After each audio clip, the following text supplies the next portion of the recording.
Okay, ladies, welcome. I'll try to get my screen where it needs to be. Welcome. Good to see you. Let me know you're here. Anyone who's sitting in, I would love to know that you're here. So you can just let me know in the chat, or later when you watch it. If you watch the recording later, I would like to know that you've seen it. And give me a little heads up so I'll know you were there. So the last 3 days we talked about, I'm just going to do I'm going to try to be shorter today. I'm going to do a recap. So we talked about labels, and we talked about truths. How many calories does your body burn was one of them. We inherit the way we eat was another one of the truths. And then yesterday I started talking about the iceberg. And with the iceberg, I told you the top of the iceberg is hello Sarah, thanks for letting me know you're there, and thanks for being here again today. I so appreciate your support. And so with the iceberg, then we've got the tip of the iceberg, which is 10 to 15%. And we talked about that yesterday, and what that looks like to us, that's what we can visibly see. Hey Teresa, good to see you again as well. Love it. I'm so glad you're here. So we talked about the iceberg, what you see, and that would be, I don't look good in the mirror, I don't look good in my clothes don't fit, something's wrong with my scale, I don't know what happened, it's not working right, right? All those things that we see, that is the top of the iceberg. I'll tell you, the most disheartening thing to me, and I learned all this when I was in this place, right? And I was researching and reading, but I got it. I so got it. Because the bottom of the iceberg, what's underneath, what we don't see, is even more detrimental, more damaging to us. It's really hard. So anyway, and I was here. Oh my gosh. So the first part is there's several parts to the bottom of the iceberg. Hey Penny, good to see you. Glad you're here. So the bottom of the iceberg affects our psyche. That is our conscious and unconscious mind. It affects our body in terms of pain. It affects our body in terms of health. The bottom of the iceberg. It affects our interactions with our families. It affects our social life, and it affects our financial life. I can't think of a place that it doesn't affect eventually as it continues to go, to be allowed to go on. I'm going to move my screen down a little bit so you don't just see that big light. Okay, so that's what's all affected there. So I'm going to talk about, first let's talk about the mind, because so you've got this negative self-talk going on. I did too. Oh my gosh. It was like, first off, it's like, why can't you get this right? Or you look in the mirror and you're like, oh man, like whatever thoughts you have, I had thoughts too that were not very kind. So you don't even want to look in the mirror. But that negative self-talk really becomes a pattern where you ruminate. I was ruminating about what's wrong with you. Why can't you get this? What's going on? I don't even remember what all I said to myself, but it wasn't nice. So that's a self-talk. It affects our self-esteem, how we feel about ourselves. We feel like we let ourselves down. It affects our respect for ourselves. It's like, wow, it's like when I talked about the woman across the bridge. It's like she knew who I was, and I wasn't being her. Oh my gosh. It affects, we feel like we let ourselves down, we're self-conscious, we feel like, people are looking at us, or people are judging us, people are thinking what happened to her, like when I was on vacation with my girlfriends, I know they were going, what happened to her? We worry.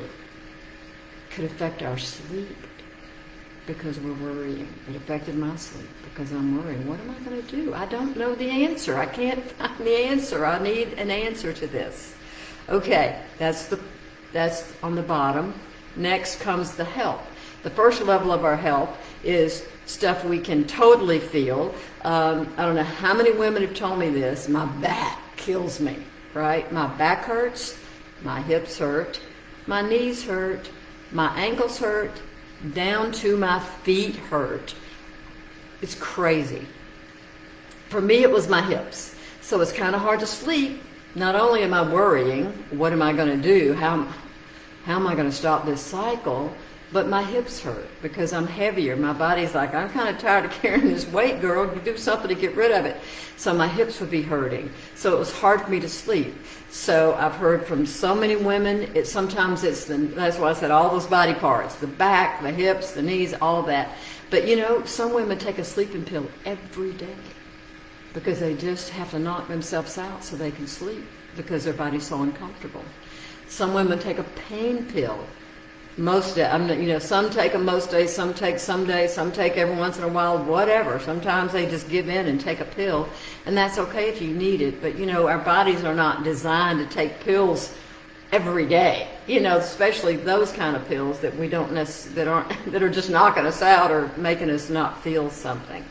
There's a bigger picture going on here, and then the health. So you go to the doctor, you get your checkup. And now it turns out you've got, hey, Sophia, good to see you. So you go to the doctor, you go for a checkup. And now they go, oh, your cholesterol's a little high. Your blood pressure's a little high. What, any of these, any of the above. Your sugar's a little high.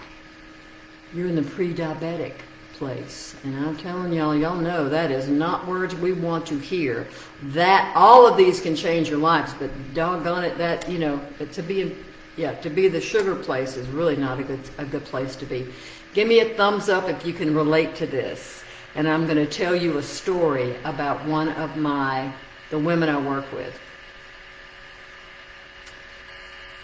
So this woman had seen, she was a member of the group, and so one day she sent me a note, and she said, "Can we talk? Do you have time to talk?" And so we set up a time to talk. I said, "Yeah, I'll be happy to talk with you." She says, so then when we get on the call, she says, "I went to the doctor." She says, "And my cholesterol's high." And I'm like, "Okay, I'm really sorry to hear that." And she says, No, you don't get it.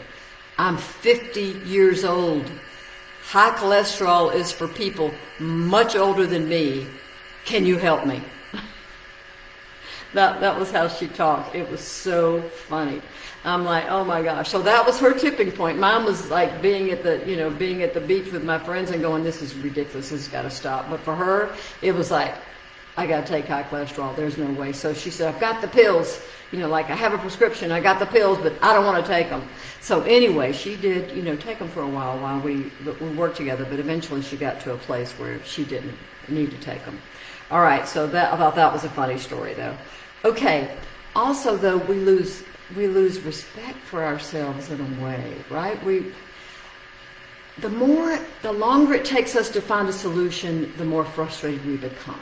Is really what's going on. We feel frustrated and unhappy, and so many words. Y'all know you've got your own words. These are my words. This is how I feel. And then I've talked to a lot of women, so I know they have the same kind of feelings and even different ones.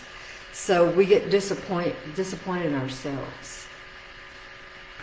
Y'all know I tell y'all, I think every day I mention that, to me this is by honoring this beautiful body that we've been given, this working body. That the irony, the beautiful thing about the working body is like this woman with the high cholesterol, once she started doing things to make her body healthier, like she, lost weight and she started walking, she didn't have to take the pills. That is what fascinates me and makes me so happy about the human body is we can all improve our health. It is more than willing to meet us halfway, and that is the most beautiful thing. That's why I love about this. But here's a quote I found. There's a book that's called Abacus Choice, and I haven't read the book, but I read this quote from the book, and it really resonated with me. It really did because of the way, because of my mindset and the way I feel. The quote said, God mourns our preoccupation with our low self-esteem. And I had to write it down because I was like, that is so powerful. Yes, we are meant to be here and live. And that's why I'm always pushing this thing about, I love seniors. I love us being seniors, and I want us to be seniors with energy and be alive and, have purpose and reason and feel good to go out and be role models. I mean, so many things around that. So that's why that quote really resonates with me. It's like, yeah, if we have low self-esteem, we're just sitting home watching TV or whatever. We're definitely not putting ourselves in the world and sharing any kind of purpose whatsoever. Okay, so the next thing it affects is our family. How does it affect our family? Well, it affects your family holidays. I know that for sure. So I actually know two people I know are heavy. One of them, I'm going to tell you a little bit about her later, is my best friend. And we have always traveled. She's my best friend since college. So we always travel together. For many, many years we've traveled together.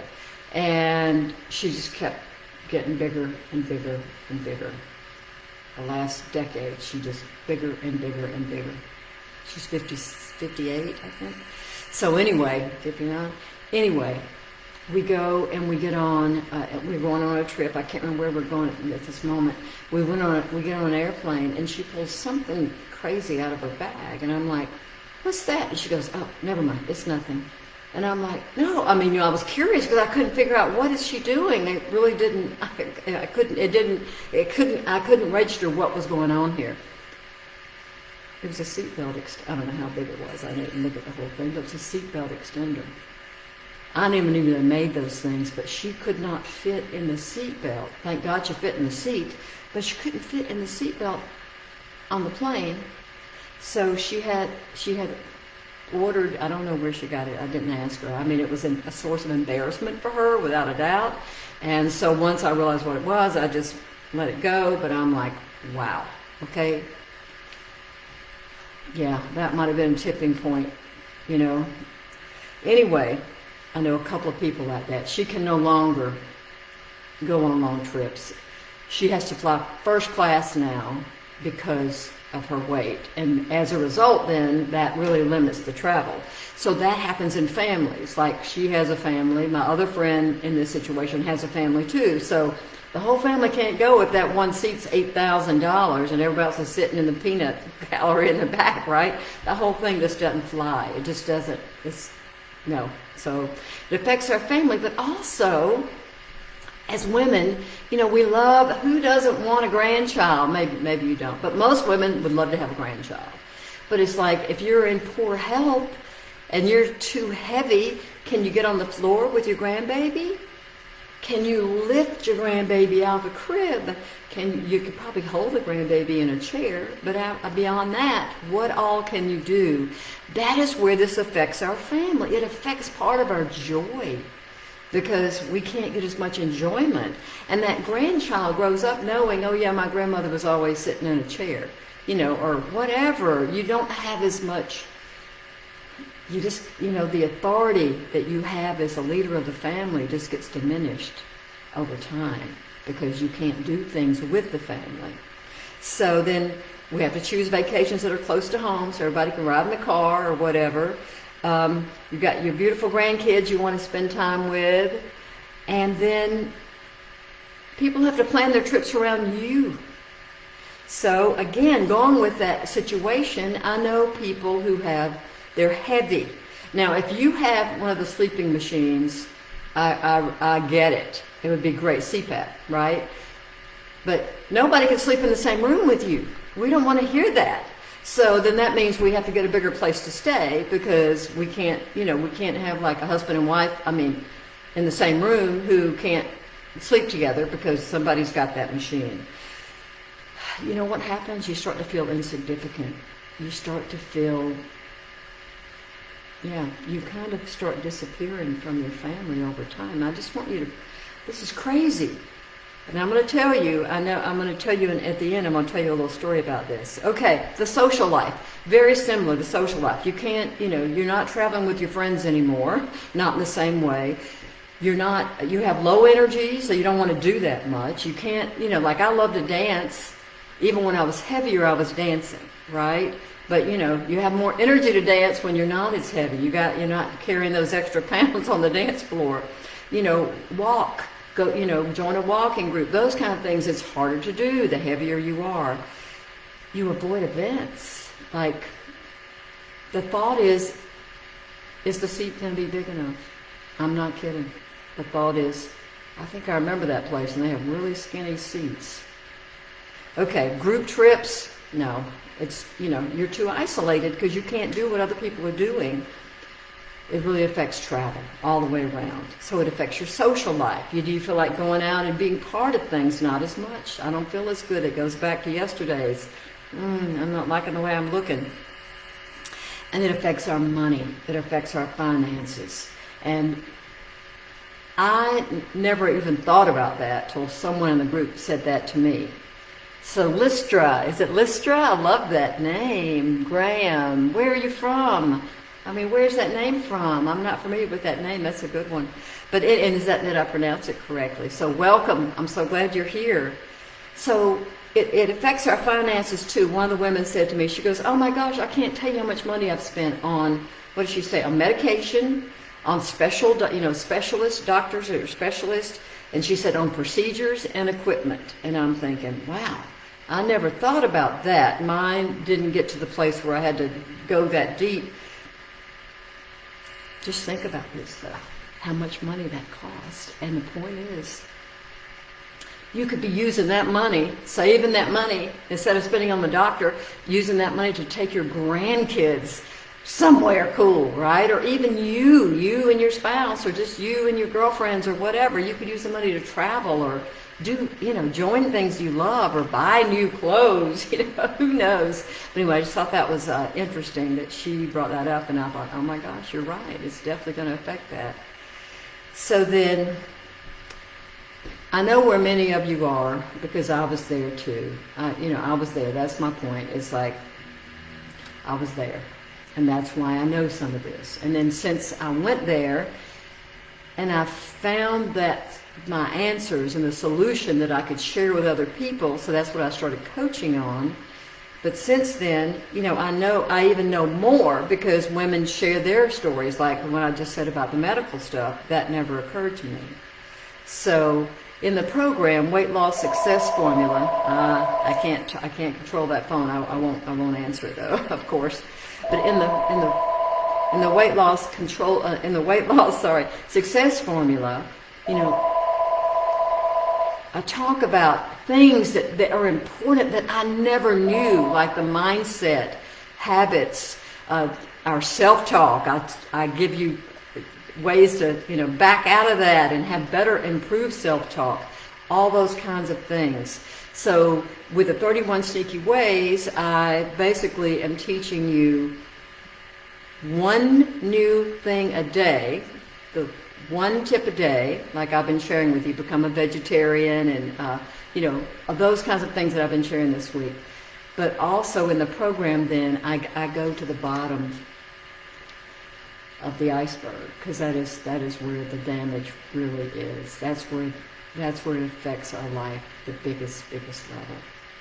So anyway, what I've done, in this program, everybody's not a good fit because I'm not. There's not a magic pill. I'm not going to say, here, take this pill, you're going to feel better, and I'm not going to say drink this drink or here's some special foods. None of that. And it's not a quick fix. It's a permanent fix. It's a sustainable fix in simple ways. But some people aren't ready here. They're not ready yet. So if you think you're ready, send me a direct message, a DM, and we'll schedule a call. That's how I do it. I get on like a 10 or a 15-minute call and just have a chat with you to see what your struggles are and what's going on. Some people, you're not ready yet. If you're not ready, you're not going to ask me anyway. But some people have a lot of medical issues, and I'm not a medical doctor. I mean, the issues that we all deal with from weight loss, from gaining weight, I get cholesterol and blood pressure and all that. But when some people have real deep issues, and I don't really like to work with those people unless their doctor approves it, right? Because I'm not sure. I don't want to, nothing we do is critical, but I still don't want to be responsible for anything that might have tweaked something in a bad way for them. So anyway, my point is, send me a direct message. I'll be more than happy to get on a call with you and see if it seems like something we can work together. I like women who are ready, because if you're not ready, you will not be successful, and I can't be successful either, right? You're not going to say good things about me, and I respect that. It's like, yeah, if you're not successful and if you're not ready to apply what I'm sharing, even though it's easy things, but some people just aren't ready yet, and that's okay. I get it. But send me a DM if that's you. So I'm going to share one more story, and then I'm going to go. So the story is, my best friend, the one I was traveling on the plane with, she started gaining weight. I've been friends with her since college, since we were in our 20s. She started gaining weight. Friends, this is why this was so interesting to me. I was a fitness instructor, right? That was one. I was a teacher, an educator, but also I was a fitness instructor because I liked it.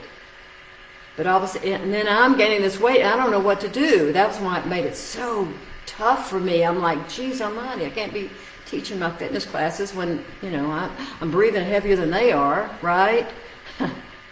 A DM is a direct message, Penny Michelle.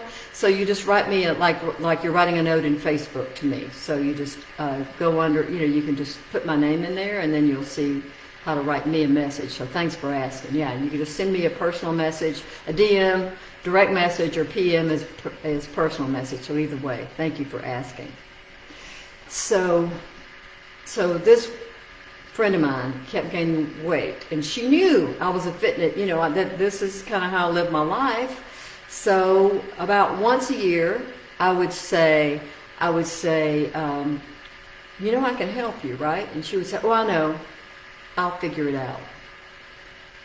That went on for a decade. I'll figure it out every time. And I didn't bug her. I'm not talking about, every day I'm like, let me help you. But, probably about once a year, I would say, because she would always try some new diet. Which I respected, because that was when I thought diets worked too. So I'm like, oh, good, she's got a new one. But she could never, she wasn't ready. She could never make it stick. She never even, lost 10 pounds, she never made them stick. Anyway, the point is, she got heavier and heavier. So it starts affecting her health, just like I'm sharing with you. High blood pressure, high cholesterol. I don't know how many pills. The pills, I've seen the pills, and I'm just like, I don't say anything. In the end, her health gets worse and worse and worse. She has already become a prisoner of her own life. I am not kidding. There's no social, because she can't walk. She can't walk 1,000 steps. I'm not being funny. She wears an oxygen mask now. She's not a smoker, but she has to wear an oxygen mask because she's so heavy. I tried, friends. I would say, I can help you. This was, before, and she's like, I know, I'll figure it out. Well, anyway, now she's basically a prisoner in her own home, honestly. She goes to the doctor every 3 months. They look at all her meds. They tweak her meds. They do different things to make her, comfortable. She works at home on the computer. She goes nowhere and does nothing. I talk to her once in a while and say, how was your weekend? And there's never anything. She was my best friend, and now I probably see her, 4 times a year from something you would do at least once a week, right? Anyway, don't let the bottom of that pyramid, don't let that iceberg, don't let the bottom of that iceberg, nor the top, stop you from living your life to the fullest. We were all meant to live every year that God gives us. Please don't let that be something that stops you from your purpose and living your full life. Okay, ladies, the homework assignment is, the action step is I just want you to think about think about all the things that I've talked about yesterday and today, and just for yourself. I'm not going to ask you to write it down or anything like that, but just think, how is it affecting your life? Things you never thought about, maybe. How is it affecting your life to be heavier than you want to be? Okay. All right. If anyone has a question, put it in the chat now. Otherwise, send me a message, a personal message or a direct message, or reach out to me in the group somehow, and I'll be more than happy. I opened up some spaces on my calendar because I knew I was doing this, and I'd love to chat with you if you'd love to chat. Okay. Thanks, ladies. Take care.